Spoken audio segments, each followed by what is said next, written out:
Bonjour, dans cet épisode nous allons parler planification. Comment on fait pour planifier du coup sa vie? Oui, je dis bien sa vie. Comment on fait pour planifier sa vie? Comment on fait pour avoir un objectif de vie et ensuite le ramener du coup à un objectif qui est concret de tous les jours. Bienvenue à tous. Pour ceux qui ne me connaissent pas, vous êtes sur la chaîne de Christine et Vivienne. Comment gérer son entreprise? Une manière d'aborder son entreprise relax, sereine et alignée. N'hésitez pas du coup à vous abonner à la chaîne et à activer les notifications. Donc dans cet épisode, je suis sur la plage de l'île de Noirmoutier pour information si vous vous posez la question, et il n'y a personne. 2 ou 3 personnes, pas beaucoup. Parce que j'aime bien filmer en fait à l'extérieur. Filmer à l'intérieur, je trouve qu'il n'y a pas une jolie lumière. C'est un peu technique, pardon. Donc aujourd'hui, je voulais vous parler planification. Pourquoi il est important de planifier? En fait, je pense que la bonne image, c'est un peu comme quand on se met dans une voiture et qu'on se met à rouler. Et si vous ne savez pas où vous allez, ça va être compliqué de savoir où vous en êtes. Et vous allez vous taper à 40 ans, si vous n'avez pas déjà 40 ans, une crise de la quarantaine. Parce qu'à ce moment-là, vous serez au bord de votre voiture et vous regarderez où elle est allée un peu de manière erratique et probablement que cela ne vous conviendra pas.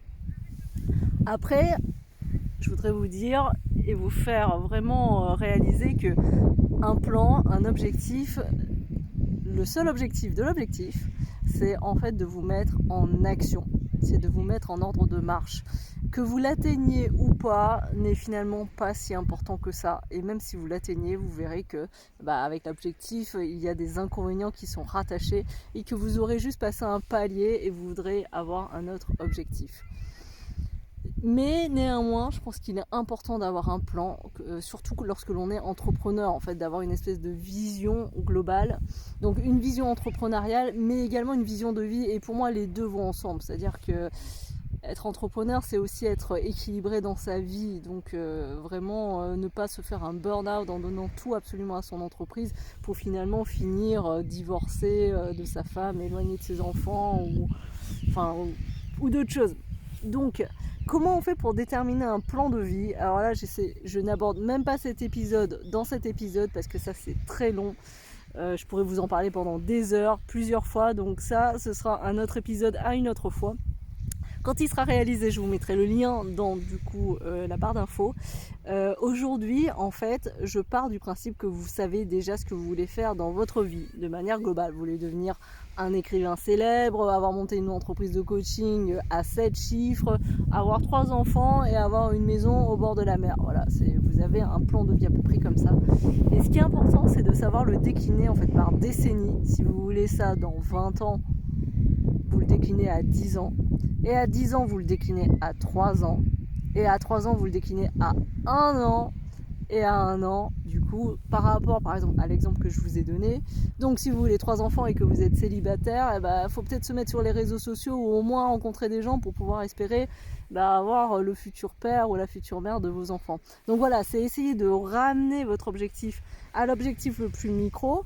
Et du coup, sur l'objectif à 3 mois et à 1 mois, là, vous passez aux actions massives. C'est-à-dire que vous décortiquez l'ensemble de chacun de vos objectifs.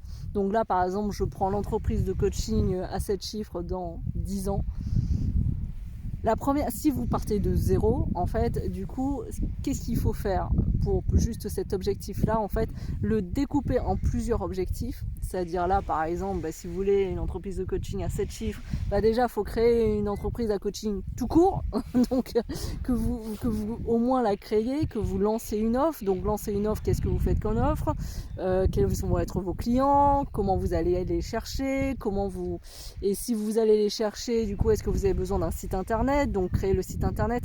Donc voilà, c'est vraiment récupérer une par une, prendre le fil de votre rêve et le tirer de manière concrète. Et de toute façon, ce qui fait qu'un rêve devient une réalité ou reste seulement un rêve, c'est juste le plan d'action. Mais vraiment, je l'ai vu à travers toutes les missions que j'ai implantées, à travers ma vie personnelle, tout ce que j'ai fait. tout commence par un plan d'action. Si vous voulez partir à Bali, tant que vous vous êtes pas posé devant des salles de réservation pour vous dire voilà, je réserve cet hôtel, je prends mon calendrier, je pars en août, voilà, je book en août, ça c'est disponible, je pose mes vacances, je prends les billets d'avion, et ben Bali reste un grand rêve. Mais si vous commencez à vous mettre en ordre de marche, ça devient une réalité. Et ça c'est le message que je veux vous faire passer en fait dans cette vidéo, c'est qu'il n'y a pas de rêve qui ne soit trop grand, il n'y a rien qui ne puisse être inatteignable. Il faut juste vous mettre en ordre de marche et décortiquer en fait ce plan. Et ça, c'est ce que je fais à travers mes accompagnements.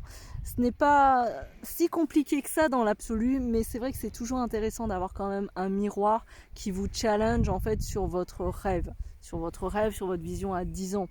C'est-à-dire que moi, par exemple, j'avais un espèce de rêve et je le voyais, mais à travers le filtre en fait de la Christine actuellement.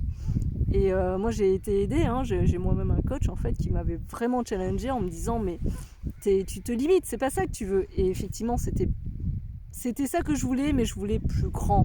Et ça c'est important en fait de bien définir, de pas vous limiter en fait en vous disant ah mais non je rencontrerai personne donc c'est mort, j'aurai pas d'enfant. Voilà, mon grand rêve c'est de pas avoir d'enfant. Donc finalement c'est plus vraiment un grand rêve. Et il y a des gens qui réfléchissent comme ça. Là je vous le dis de manière un peu, vous allez vous dire ouais mais qui fait ça, mais il y a beaucoup de gens qui réfléchissent comme ça. Par exemple, pour vous donner un ordre concret, j'ai quelqu'un qui me dit oui, je veux m'acheter une maison, ça serait mieux, un appartement, une maison. Je dis d'accord, ok, alors est-ce que tu te mets en ordre de marche? Ah ben non, ah ouais, mais pourquoi tu ne te mets pas en ordre de marche? Ouais, mais c'est parce que j'attends d'être en couple. Ouais, bah tu pourrais acheter la maison sans être en couple, t'achètes une maison déjà, enfin si t'as les moyens évidemment, mais t'achètes une maison comme si elle était déjà là, comme ça vous habiterez à deux et elle sera déjà achetée. C'est mieux de l'acheter à deux, mais bon, si t'attends qu'elle arrive, on n'est pas sorti de l'auberge. Et bah, au bout du bout, la maison n'est toujours pas achetée. Je ne cite pas de prénom, mais celui qui, dans ces cas, se reconnaîtra s'il voit la vidéo. Donc voilà, mais tout ça pour vous dire qu'il ne faut pas vous limiter. Vraiment, lorsque vous définissez votre rêve, essayez de le définir comme si vous étiez encore un enfant et que tout était possible. Je le répète, tout était possible. Voilà, ce rêve-là, il est très important pour ensuite bien dimensionner en fait votre plan d'action stratégique, ensuite de vie et entrepreneurial. Et dans les prochains épisodes, du coup, je prendrai vos objectifs entrepreneuriaux et nous en parlerons de manière plus définie. Voilà, bah écoutez, c'est la fin de cet épisode, j'espère qu'il vous a plu. Je vous montre encore un peu la plage sur laquelle je suis parce qu'elle est vraiment très très cool et peut-être que lorsque on ne sera plus confiné, elle sera remplie et on se dira que c'était incroyable d'avoir cette plage.